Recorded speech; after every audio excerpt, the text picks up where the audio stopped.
What if I told you that the biggest thing that's holding you back in your lash career has nothing to do with your skill? Change is really scary to people. I think change makes us feel uncomfortable. It puts us in like places we've never been before. It's like being a circle and squeezing into a really small box.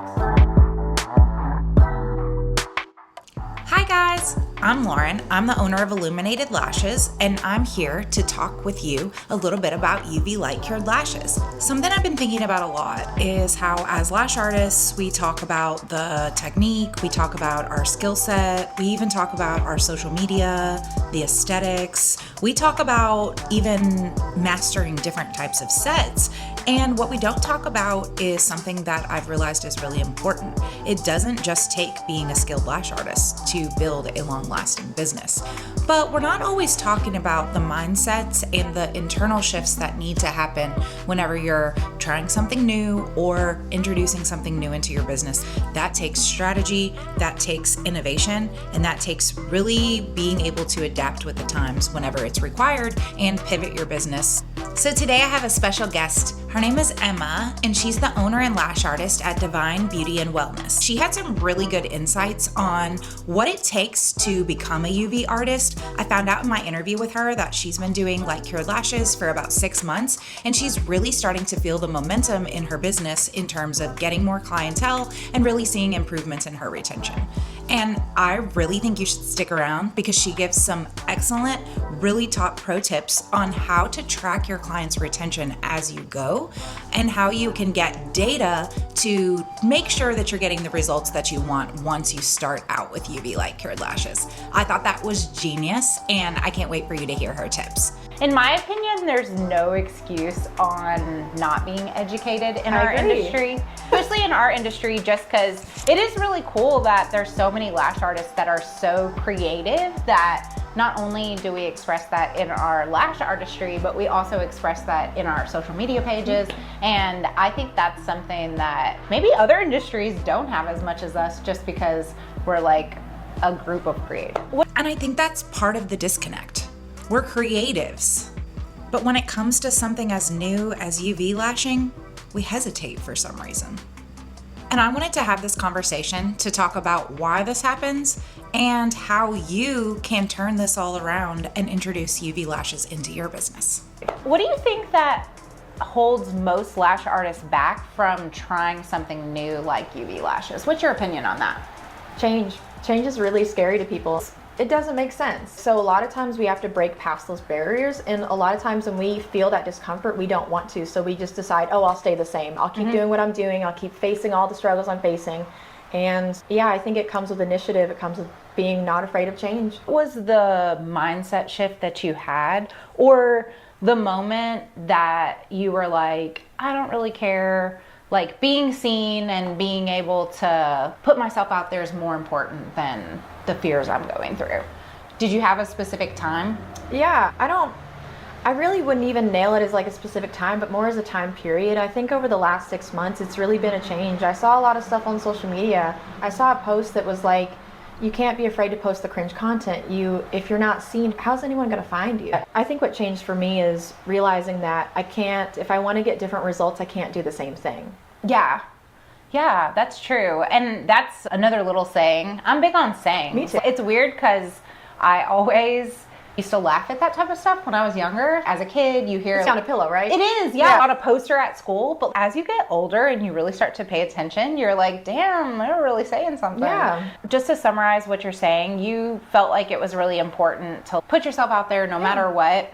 And I want to talk a little bit about the difference between how clients respond to someone who is technically skilled. So somebody who, say you're introducing this new product, you're doing really well at it, they notice their retention is improving. How would you say that's different from somebody who's really putting themselves out there and really being seen? Do you feel like there's a difference there? And if you do, how do you feel like clients respond to that? Because I think that in the lash industry, or just as a professional in general, we really talk amongst ourselves about our perspective towards what we're doing. However, I feel like What really matters is the client's perception of what we're doing. I just wanted you to speak on that a little bit. Thank you. I think there's totally a divide. I've noticed it more and more, honestly, and I'm glad that you're speaking on it. I think that there's a huge divide between people who never post and are super technically sound and been doing it for a million years, and of course these are like stereotypes, but and then the people that are seen and doing the thing and always posting and on the new trends. I think that there's a clear divide, and it very much shows in like how we're received as well. I think that even if it's just putting ourselves out there or being more active on social media, I think it is received differently for clients. I think that they see us more personable. I think when we dial in on the technicalities of, oh, I can do a wispy mega volume and I have my isolation on point. I think when we get on all those nuances, it takes away from the fact that we are humans doing a human skill and we are servicing other humans. And I think that like when we show more of ourselves, we put ourselves out there, it gives people more of the personable aspect, that we're more than just a brand or a business doing lashes. We're a person that like genuinely cares and wants to make an impact on somebody else's life. And I think that's how you reach a deeper audience. For me, that's what I've realized. Because when I come and I meet somebody and they come into my studio and they say, oh yeah, I found you off social media, and I'm like, oh yeah, that's really nice. The first thing they always say is, I love your vibe. And I pride myself in that. Like I pride myself in the way I present. I present authentically because this is who I am. And you either take it or you leave it. And I think that works. That makes me think about that show Catfish. And you never want to be like a lash artist catfisher. Like you're just presenting yourself a certain way online, and then when people meet you in person, they're like that. So it just made me think about that. So how long do you feel like it took you for your confidence to really grow after you started using the light? And how did you specifically position yourself on your social media? What types of content did you make, or what types of things did you talk about at the very beginning?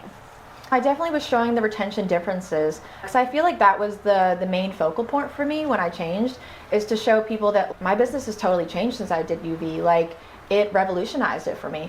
And so a lot of it was even recruiting old clients. Like I sent out a lot of texts being like, hey, I saw you before. I'm honestly ashamed of how my work looked when I put it on you. Can you come back? I would love to see you again, show you the light, show you all the skills. And that's really how I marketed it. And it sounds like to me that from the get-go, you were already building strong relationships with your clients, that you could even be your authentic self and be honest and vulnerable enough to hit them back up and be like, hey, like things have really improved around here. Give me another chance. Because I feel like a lot of lash artists that would be one of those fears. That would be one of those things where you would be like, man, Sally, I know her retention was horrible and that's the reason why she stopped coming, but like we had a really good connection. I'm just going to go ahead and let her know. And I actually had a similar experience myself. I had a client who had good retention when we first started with traditional adhesive. She started having some health problems. There was some stress going on. We couldn't tell why the retention changed. And then eventually that did lead to her taking like, I think it was almost a 7 or 8 month lash break. And then after I introduced the light, I did the exact same thing. I contacted a lot of clients that were either on a break currently or that I knew had sensitivities, because that was one of the reasons why I chose it ultimately. And I really wanted to test that out on some people that I knew were sensitive but were not allergic. So that's a big distinction. I don't want there to be misunderstanding there. I agree. But yeah, I think that's a really good point. And I think that's a super good example of how you pushed past any hesitation or discomfort when you were embracing change. Okay. What advice would you give to a lash artist that is thinking about doing UV lashes, but they're not quite ready yet, or they don't feel like they're really ready, whatever that means?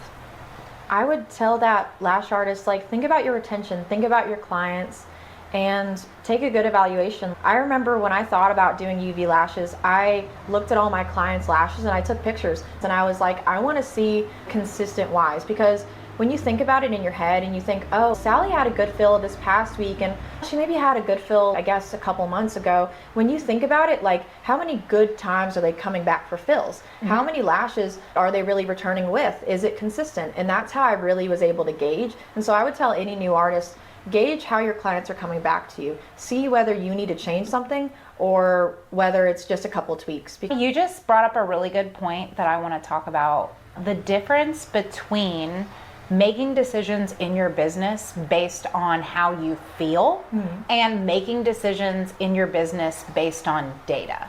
And it sounds like you did a really amazing case study for yourself. And when you introduced the light, you're consistently taking pictures of your clients. And I'm sure you had some type of system of reviewing those. And that gives you real tangible data that you're steering your business with. And it's not just being done on a whim. Brittany had great retention before, but now it's amazing. And I'm just going to take this one picture and it's a really good fill day, like you said. And that's the end all be all. And now my retention's great. It's not going to be that easy. And so I think really good, that's super good advice for helping lash artists develop systems within their business that will really move things forward and really build a solid foundation and not necessarily just winging it, if that makes sense. I think it's really good to be a conscious lash artist. I think when you're really in your brand and doing what you're doing and you're being intentional, I think it changes things. Yeah, and I also really like about your story how you have an intention on, for you it was retention, you wanted your retention to be better. And of course there's all kinds of benefits to UV lashing, but for you it's that. For me, I love the retention, but for me, since I have an allergy, it's more of the sensitivity aspect of it. But I want to switch gears and talk about, we've already determined that clients aren't as concerned with the technicalities. They care more about the results and they care about the overall experience and the vibe. But when it comes to lash artists, how would you say that your experience has been with lash artists when you're expressing yourself online and saying, hey, I do UV lashes? Have you experienced any resistance? Yeah, I've definitely messaged a couple people or even wanted to be an ambassador for a brand, and they find out I'm doing UV and they're like, oh, so you don't want to try our adhesive? And it's very interesting. A lot of it's the skepticism, but then a lot of it's just I think people have maybe assumptions they've made about it. Yeah, I think people make a lot of assumptions based on things they've seen, a lot of misinformation, things like that. Yeah. So I think that plays into it. I'm glad you brought that up, because I notice also that within the little niche that is UV lashing, there is a lot of misinformation. And unfortunately, some of the misinformation is coming from the brands that sell the lights.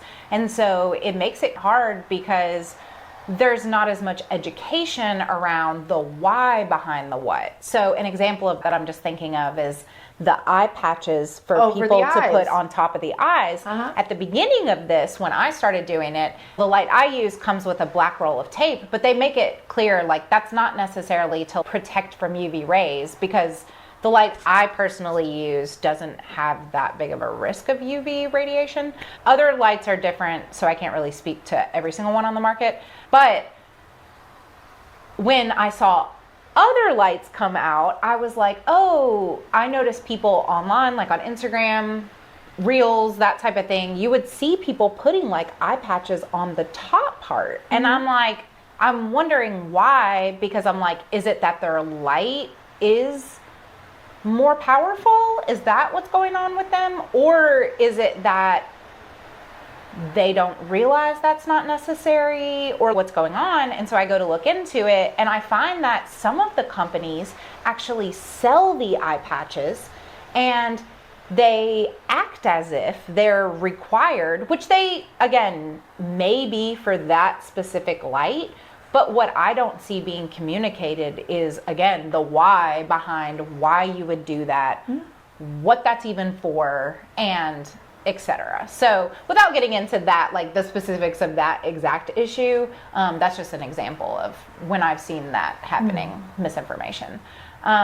So when you have any type of resistance when it comes to lash artists, or even when you were trying to be an ambassador, do you have a go-to response, or I don't want to call it a comeback, but do you have a comeback? No, I don't have a comeback. I'm one of those people that when I face resistance, I have a habit to turn inwards. I really do. And to think, okay, what is this resistance trying to tell me? Like, what is it trying to tell me? What is this person trying to tell me as well? And I really like to take a step back and like kind of evaluate where everyone's coming from. Because like, I think, again, whether it's an ambassador or thing and someone's not really seeing where I'm coming from with UV, or whether it's just a lash artist that just doesn't want to be friends in the industry. Sometimes, you know, we face resistance and like, it's not even about yourself. Sometimes it's about the other person. I take resistance as just a little bump in the road. Like, it's just, it can be something about me and I can internally reflect about that. But 9 times out of 10, it has to do with a lot of other things. Yeah, I would tend to agree to that. Without having a specific thing that they're like resisting against, it's hard to have a specific comeback. But I would say you're totally right. A lot of times it's not even about the fact that they want to be educated. It's more of an internal thing that the thought of that triggers, and it's a reflection of their own fear around something that they don't really know the full story about. Yes. So when I come across that, I do the same as you. I turn inward and I say, A, is this person showing me signs that they actually want to learn? Because there's a difference between having a conversation with someone who wants to learn and is curious and someone who is wanting to talk with you to be combative. Going inward usually helps me to decide which way to go in that terms. And then another thing that you brought up that's a good point is sometimes it's bringing up things in me that I need to settle with myself. So I don't necessarily mind it when that kind of stuff happens, because then I'm like, okay, why am I upset that they're giving me resistance? What is it that I'm uncomfortable with around this method that makes me feel even remotely triggered by them giving me resistance? Because if I'm living in my truth and I'm being authentic and I'm well informed and I'm educated, then their comments shouldn't matter. So once you've gone through that first step of determining, do they want to learn or are they just bitching? Then at that second one, it's okay, they're just bitching. Okay, cool. Then it must have more to do with like how I'm interacting with this information. So I'm glad you brought that up. That's a really good way to deal with the hater. If you could go back in time before you started doing UV lashes, that you could tell your old self and you could say, hey, be prepared for this part of it. What part would it be up to this point? I would tell my younger self, be prepared that things are going to change. Be prepared and know now that what you're encountering is not your fault. Your retention issues are not your fault. Like, I was internalizing my retention issues and thinking like, oh, am I not allotting enough time for fills? Am I not cleansing and prepping them properly? But like, all these other things, it was me just doubting myself. So I would tell younger me, don't doubt yourself. Things are going to change and UV is going to rock your world. Just be ready for it. Yeah, but you brought up a good point. What would you say was your very first experience with the light? When you first started using it, did you instantly use it the first time and just notice that it was substantially better? Or was there a process for you within your first period of using it where you were still fine-tuning? And if you had a process like that, what did it look like? Yeah, it was a little bit of fine tuning, but it also came with the information and stuff that I was gathering as well. Even the distance for how far away your light's supposed to be. For the longest time, it was me really figuring out the fine tuning of like, how far away do I need the light? Like, how long do I need to cure this? Figuring out moving the light from one side to the other and the changes with that. Do you have to move your light from one side to the other as well with doing each eye, or do you keep it on one side? That was part of the process I had too, and I learned that for some reason when I would move it physically over, I would have bad retention on that eye. Really? I have no idea why. I don't know if it was the angle or what was going on. So I started extending the gooseneck over there because the neck is pretty long on that one. So that's how I deal with that. And when I upgraded my light to my moonlight, the overhead light, I can't really move the base of that one around as much. So I just use the gooseneck to do it. But that is part of the learning process with learning UV lashes. Is it's not just, oh, click the pedal and there you go, it's perfect. There are actually a lot of things you have to work through. And I wanted to talk a little bit more about your mindset during that process. Did you have any moments where you were frustrated and you felt like you might have made a mistake or it wasn't quite what it was promised to be, that then later you realized were more about your technique than it was about the light? Yeah, I'm thinking back to the very first time I ever used it. The light that I have now is from the second salon that I was at, and I was leaving the first and going to the second, and the second had the light, but I was still working at the first. So I go to the second place, the light, and then I brought it back to the first place I was lashing at. I had just gotten the light, just used it, and I was doing it for a fill. I had no idea what the hell I was doing. I did not know the distance. I did not know how long to click the pedal for. I did not know anything. And I remember thinking, like, when she came back, I was like, this promised amazing retention. And I'm like, what happened? But very quickly the next week I was like, that was me. That was my bad. It was my bad of not being like enough informed. And that goes back to your other questions. I think it was after that point, before I got the light, I was like, oh, I know everything I need to know about it. Then I got the light and I was like, I don't know shit.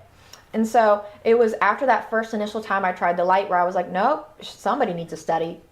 Yeah, I had the same experience. That's why I was bringing that up, because I think that is one of the misconceptions that lash artists have when they start this, is that, oh, it has all these promises, better retention, allergic reactions, XYZ, whatever.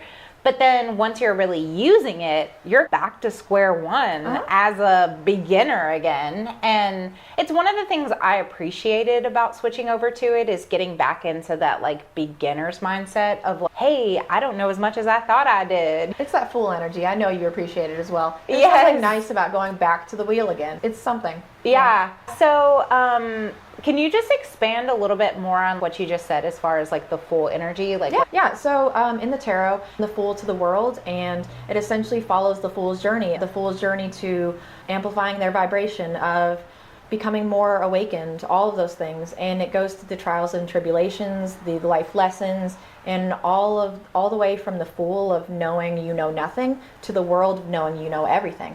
But the cool thing about the Fool's journey is the Fool's journey is never ending. The Fool's journey, it keeps repeating. It's that circle. yeah. And that's one of the things that I think is something to really highlight when it comes to anybody who's going to take the leap into UV lashes, is that it's starting over a new opportunity to become someone else. If you think of yourself now as a traditional lash artist with the traditional adhesive, and you have your stuff built to that identity, realizing that this isn't just a tool or a new technology, this is a shift into the new version of yourself, and a version of yourself that's not afraid of change, a version of yourself that's poised to learn from your experiences, who are now looking inward, who are looking for ways to improve, taking accountability for your work. And it's really, I think you said it beautiful, a reflection of that Fool's journey of what it takes to start over new and then build all the way to where like you're the expert. However, I lately have been letting go of the term expert. I think that when we come at things, or we're expected to come at things as an expert, that almost takes the humanity out of it. And I think kind of full circle back to, we talked about this before, I think 2025 is a chance for all of us to move into being more authentic, more genuine, and really doing things because we want to, and we want to elevate ourselves, and we want to elevate our businesses, we want to elevate our clients' experience, and shifting our focus away from solving problems. Okay. Online, on your social media presence as a UV artist, how do you make sure that you differentiate yourself between just being a lash technician who uses a UV light and someone who really embodies what it means to be a UV artist? I think it's by being authentic. It's by making sure that you are being more than just a brand.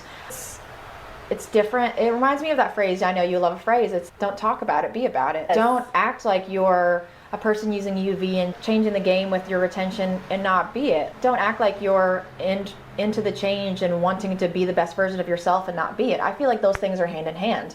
UV is very change oriented. It's the new thing in town. It's like super innovative. And innovative is, yes, it's been around for a while, so it's who really knows innovative, but it's new in the game and it's very associated with change, and so is being your best self, because you have to be ever evolving to be your best self. You can't be the same person you were even 5 minutes ago. And so I think that really leaning into all that and leaning into all that you can be is the best way to set yourself apart. I think when we try to look and play the comparison game, I think that's where I personally find a lot of downfall. When I play the comparison game, that's when I start making content that's inauthentic to me. And once I start making content that's inauthentic to me, the game is over. It is no longer fun to play. And I want this to be enjoyable for everybody. I want to make content that I enjoy and then also that my audience enjoys. And I think that's what finding that good balance is. And I think that comes with being open to everything that comes.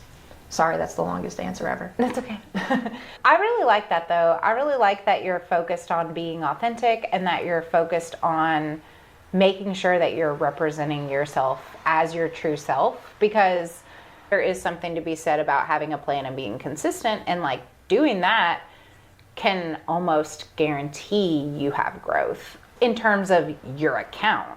But does that equal growth in your business? Or growth as a person, yeah. Exactly. Yes. So I've been really focused on my internal growth, and I know that the more work that I do on the inside, that always, without me even having to try, is going to be reflected. Yes. So that's just, I don't know, that's just how I operate. I think that everything has a duality to it, and there are always characteristics about ourselves that we oscillate between a spectrum, and we're totally in control of it. And that's another thing that I think is cool, is the moment when you realize you're in control of your life. The moment you realize you're in the driver's seat. I'm actually the only person I'm going to be with throughout the entirety of my life. Yes. I'm the only person that's going to be with me every single second. You're the only person you can't get rid of. Yeah, I know. Yeah. And that could be bad or good, because I think about that from the negative aspect, but I'm like, you can never run away from you, you know? So I love it. Personally, me too. Yeah. It took a long time for me to really realize that, though. I feel like I even now can slip into a victim mindset and be like, wow, the world's not fair. It's not fair. This person has this and I have this and everything's not fair. But when I really like step outside of the emotions around how that makes me feel, I realize we don't live in a fair world. There's nothing about this that is fair. Why would my expectation be that things are going to be fair for me? Yeah. So I don't know. Those types of thoughts like make me just turn inward, because I'm like, I can control what I do. Exactly. I can control how I think. I can control how I feel. I can control how I operate. And I can't control anyone else, or I can't control the things around me. But as long as I'm doing me and I'm doing them with integrity, then I know that I'm going to be okay and things are going to end up in a way that are going to be pleasing for me. And that's always been my life experience, really. So maybe I'm just privileged in that way, but I feel like your mindset really has a lot to do with how you perceive things that are happening to you, even when they're not ideal. I agree.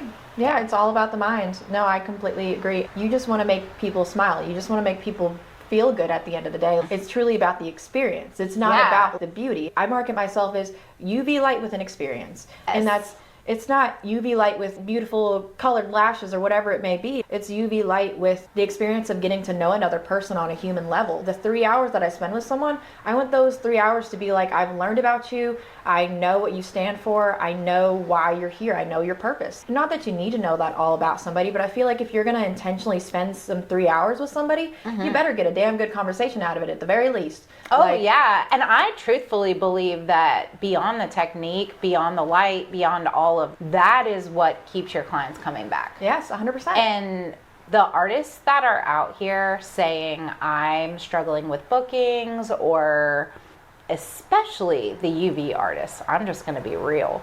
If you're a UV artist out there and you are still struggling with getting a clientele, it's something about the way you're presenting it or something about your experience, because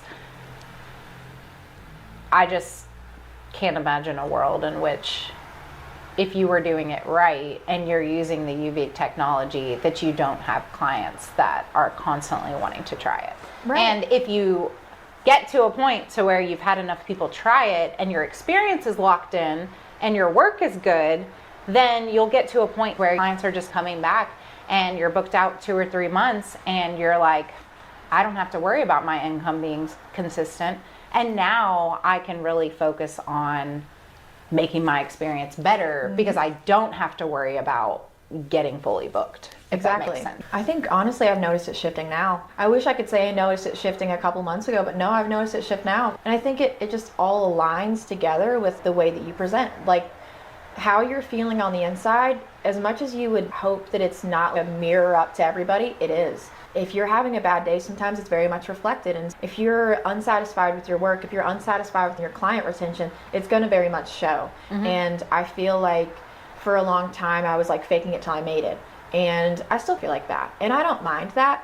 But I think that I notice the difference with client retention more so now. And I notice it when being more intentional with the conversations I have with people. Even before I started UV, if I would just have somebody on my bed for 3 hours and I didn't say a thing to them, they're never coming back, ever. And why would I hope that they would? What kind of experience am I giving them that they can't get anywhere else? None. And so when I realized UV plus intentional conversations plus actually having the will to get to know somebody, that's what changes everything. Yeah, it's totally a 100% total package and not necessarily if you start using the light, your business is going to blow up. Right. Because I think that online, back to that messaging that we see online all the time, that is the messaging that's there sometimes. Yeah. And at a surface level, that is what will happen if all the other steps are in place. Right. But I think that it's important to know that you don't know as much as you think you know about the technology, and it really pays to educate yourself in whatever way that looks like for you.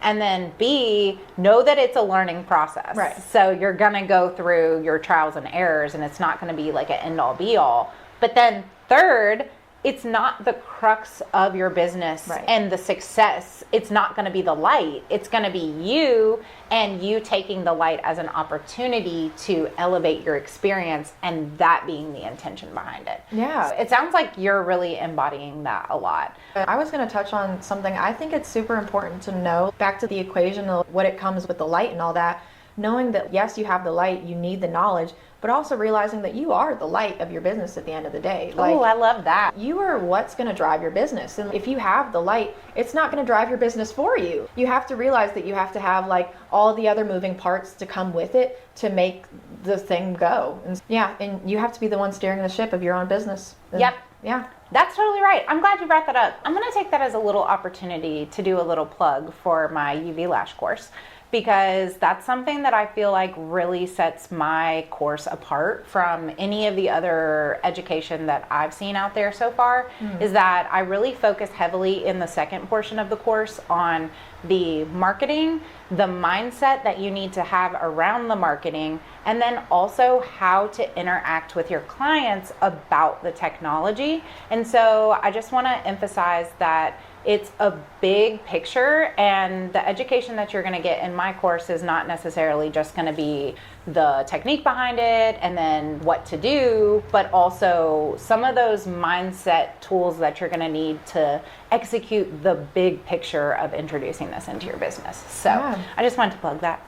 Dude, I love that you have a mindset part of your course. Like, I felt like that was so important to include, because I had that experience personally where I bought the light, I'm using it on my clients. It was improving things slightly, but not like anything monumental like in the first month that I was using it.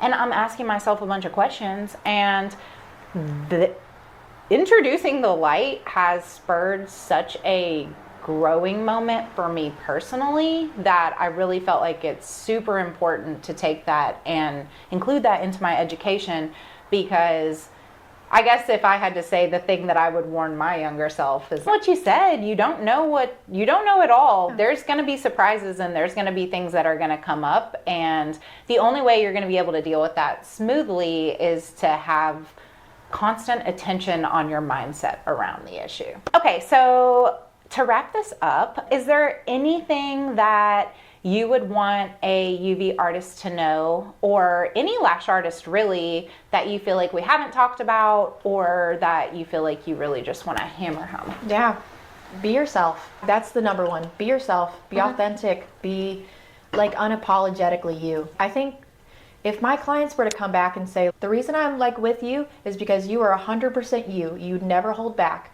That's the best compliment I could ever get. To know that I present myself exactly how I'm feeling, to know that my brand reflects who I am as a person, that it's not just, oh, I do lashes and I do tarot and Reiki. It's that I'm a person and I have all these skills and I just want to make you feel good. I just want to change the world one service at a time. And I think if somebody, regardless of if your business has wellness stuff or if it has lash stuff or whatever it may have, just be yourself and be authentic in whatever you put out in the world. That's what I would tell anybody. Yeah, I think that's a really good takeaway. That's been like the overarching of our conversation today. Yeah. So I love that. Okay, so again, this is Emma. She's the owner of Divine Beauty and Wellness. It's located in Louisville, Kentucky, and you're currently accepting new clients? Yeah. Yeah? Okay, cool. So she's accepting new clients. I'm going to put a link in the YouTube description of where you can book with her because she's accepting new clients and she's in Louisville, Kentucky. So thank you for talking with me and for coming and meeting with me and doing the interview. I really appreciate it. Of course. I was so excited to meet you. Like we're so like intertwined in like the niche that we do, and it's so like rare to find somebody that does something like this, and so I knew we had to be aligned. It would be foolish for us not to connect. Yeah, and a big part of what I think it seems like your goal and my goal too is to create a bigger lash community, and not just a fake community where we're all in like a Facebook group and we're like, we're part of a community. A real community where we share our experiences with each other, where we help each other out, and where we really motivate each other and push each other to be the best that we can be. Yeah. So, cool. Okay, bye. Bye. See, this is bigger than just a new lash technique. It's a shift in how you show up, how you create, and how you create an experience that keeps clients coming back. So I hope you guys liked the interview with Emma. I have much more coming for you. Next time, we're going to be talking about what UV lashes really are, and we're going to talk more about what you need to know before you get started with them. So make sure to subscribe and like this so that you can catch the next video. Thanks!